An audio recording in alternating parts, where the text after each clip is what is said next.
Guys, I freaking love D&D. I love the storytelling, the world building, the drama, the action, but I especially like making my own freaky little creatures. So I decided to make a video about it. Now, I am going to try and keep this as concise as possible for the sake of time, so bear with me and buckle up. Let me tell you of a beast so quick and powerful it can rip you from the open sea quick as a flash, and tear you limb from limb before you even take in water. Let me tell you of a monster so fearsome it can wear sunken ships on its back, dragging its broken hull against mountains of sailors' bones.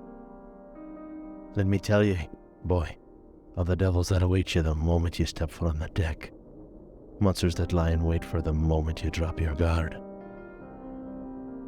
Beware the Durjal, a monster that'll kill you as fast as it can catch you. And that's the truth.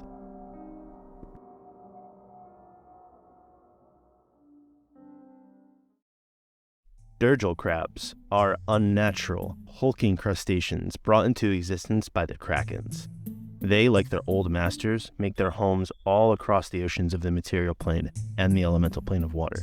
They could easily be compared to a hermit crab, though there's something not quite right about them.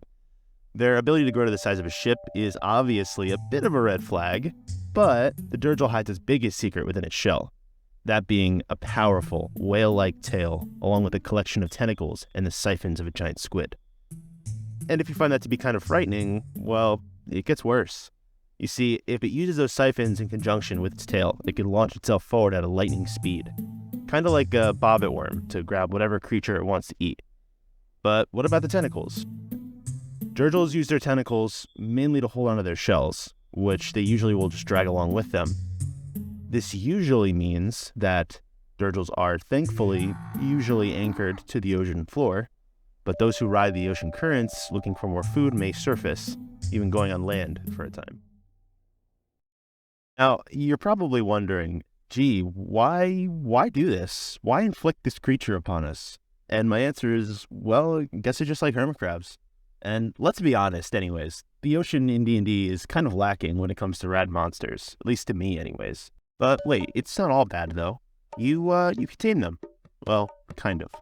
Putting aside the fact that taming a Durjal is inadvisable and that they are highly dangerous predators, you will find that they're actually quite intelligent and quick to problem solve, and will do nearly anything for food, really.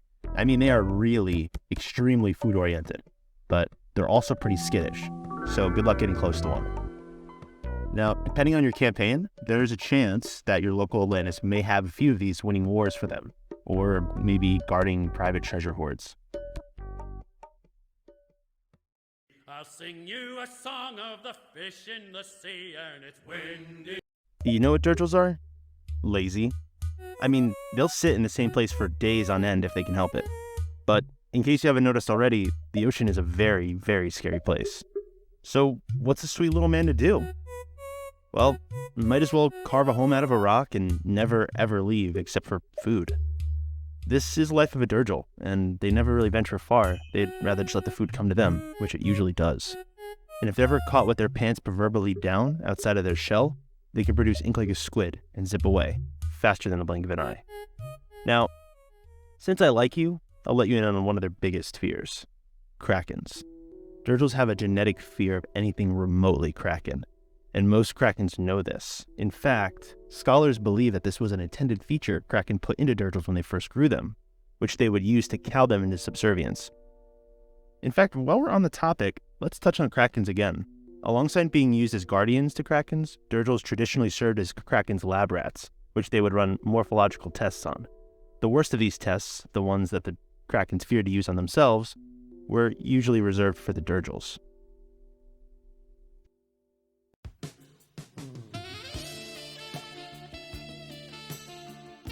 So I know what you're thinking. If these guys don't leave their homes, how do they fall in love?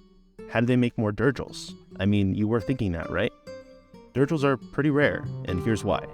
Only on a chance encounter does a male and female Durjal crab cross paths, and even then, it's pretty unlikely that the two will make little babies, as Durjals are very solitary. Though sometimes, if the mood is right, magic happens. And when the deed is done, the new Durjal mother carefully dumps a clutch of approximately 12 gelatinous, bowling ball-sized eggs into some random crevice. Then both of them just leave. See ya. Now, due to this lack of a parenting method, usually around half or more of the eggs are eaten by other animals. Those who are able to hatch find themselves immediately at odds with pretty much everything larger than them, and so they quickly find something they can hide in as they grow. It's not easy being small, but depending on how well they do at finding food, they don't stay small long. This is due in large part to one of the Durjal's other abilities, that being rapid, unlimited growth, as long as they are supplied with ample food. If they don't have access to enough food to fill them, they won't really grow.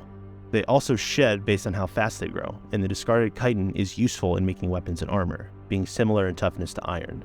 Be careful though, they can be pretty testy when you start limiting their food. When a Durjal gets really, really big though, they often have a hard time finding a shell big enough to house them. This often leads Durjals to carve open the bottoms of ships, which they find as suitable and, strangely screaming, new shells. And in case you haven't seen it yet, I have made some stat blocks for the Durjal, which is in the description. One of an average Durjal and one of a behemoth-sized Durjal, in case you wanted to give it a look. So yeah, use it, share it, change it, don't steal it. I also wrote down some fun applications that you could use the Durjal for. So yeah, give your peepers a real treat and check it out. Okay, that's all I really wanted to say. Let me know if you like. See you later.